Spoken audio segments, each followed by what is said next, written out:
in the heart of East Africa, where the rugged highlands of Ethiopia stand like a fortress above the surrounding plains. A king rose who would defy the very tide of European conquest. His name was Menelik II, and his legacy would echo as one of the few African rulers to not only resist colonization, but to defeat a European power in open battle. His reign was a turning point in African history, a symbol of defiance and dignity for a continent under siege. But Menelik's story is not just one of resistance, it is one of statecraft, modernization, ambition, and vision. His rule transformed Ethiopia from a fractured collection of regional powers into a unified empire poised to shape its own destiny. Born in 1844 in the town of Ankaber, Menelik was the son of King Haile Melekot of Shua, a semi-independent kingdom within the Ethiopian Empire. As a child, Menelik's fate took a dramatic turn when Emperor Tewodros, seeking to consolidate power capture, Shua and brought young Menelik to his court as a political hostage. But this captivity would become an unlikely crucible. Rather than breaking his spirit, it hardened his resolve. Menelik watched, listened, and learned. He absorbed the intricacies of court politics, military tactics, and imperial administration. By the time he escaped and returned to Shua in 1865, he was not just a prince, he was a leader in waiting.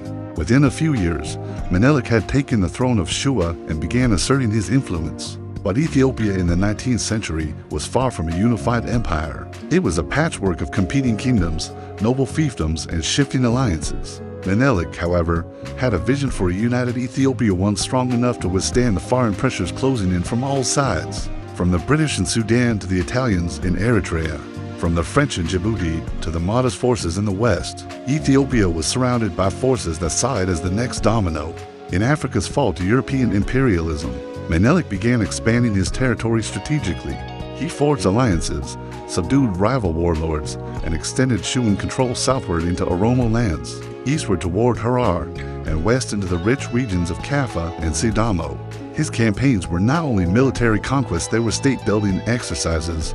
Roads were built, tax systems were implemented, local rulers were incorporated into the imperial administration. By the time Menelik claimed the imperial throne in 1889, following the death of Emperor Johannes IV, he was already the de facto power behind Ethiopia's future. Menelik's reign as emperor marked the beginning of a dramatic transformation. He understood that Ethiopia could not survive on military might alone. The world was changing. Europe was industrializing, modernizing, and mechanizing its military power. To maintain Ethiopia's independence, Menelik would need to modernize too. Under his leadership, Ethiopia launched an ambitious program of reform. He introduced modern weapons and built a standing army. He encouraged the construction of telegraph lines, roads, and bridges. He brought in European advisors, engineers, and craftsmen not as colonial overlords, but as hired experts. Menelik was playing a different game. He was adapting the tools of empire to defend his people from it. One of his most important accomplishments was the founding of Addis Ababa in 1886, which he established as the new capital of the Ethiopian Empire. Set in the Central Highlands, the city was strategically located and quickly became a hub for commerce, diplomacy, and governance. Menelik and his wife, the formidable Empress Teshubetl, envisioned it as a symbol of a modern Ethiopia rooted in tradition, yet looking forward. But the real test of Menelik's rule land of Ethiopia's survival came with the encroachment of Italy. The Italians, having seized the Red Sea coast and established the colony of Eritrea, were eager to expand into the Ethiopian highlands. In 1889, Menelik signed the Treaty of Wuchel with the Italians, which granted them recognition of their control over Eritrea. But the treaty's Italian version contained a hidden clause, one that falsely implied Ethiopia was now an Italian protectorate. When Menelik discovered the deception, he was incensed. He publicly rejected the treaty and began preparing for war. The Italians, underestimating Ethiopia and its leadership, launched an invasion. What followed was one of the most decisive and symbolic battles in modern African history, the Battle of Adwa. On March 1, 1896, Menelik's army met the Italian forces near the town of Adwa in northern Ethiopia. The Ethiopian army, composed of tens of thousands of troops from across the empire, was armed with modern rifles and artillery thanks to Menelik's foresight in securing international weapons deals. The Italians, expecting an easy victory, were completely unprepared for the scale and discipline of the Ethiopian forces. The battle was brutal and short. Ethiopian forces overwhelmed the Italians, inflicting massive casualties and capturing thousands of prisoners. By the end of the day, Italy had suffered one of its worst defeats in colonial history. The shockwaves reverberated across Europe. For the first time, an African army had decisively defeated a European imperial power. Adwa shattered the myth of European invincibility and became a beacon of hope for anti-colonial struggles across Africa and the world.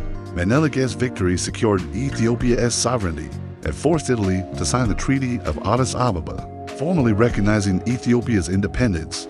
No other sub-Saharan African nation would remain free from colonization during the scramble for Africa. Menelik had accomplished the unthinkable. He had preserved his nation's freedom through a combination of strategy, diplomacy, and sheer force of will. But Menelik's legacy doesn't end at Adwa. In the years that followed, he continued his modernization efforts. He introduced a national currency, expanded education, and promoted commerce. He sought to balance tradition with innovation, honoring Ethiopia's Orthodox Christian heritage while embracing aspects of modern statecraft. His leadership style was pragmatic but deeply rooted in Ethiopian identity. His wife, Empress Tetu, remained a powerful political force in her own right.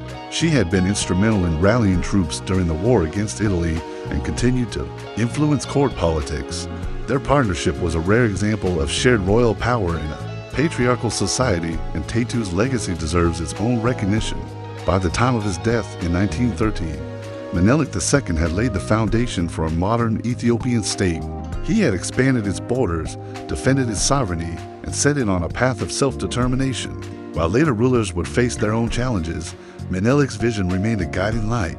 His name is still revered today not just in Ethiopia, but across the African diaspora as a symbol of pride, resistance, and Black excellence. The story of Menelik II reminds us that history is not just written by the victors, it is shaped by those who dared to defy the odds. In a time when kings were falling and empires were crumbling, Menelik stood tall. He looked out over the highlands of his homeland and declared, in word and in deed, that Ethiopia would not kneel. And because of him, it never did. Follow for more history they never taught us in school.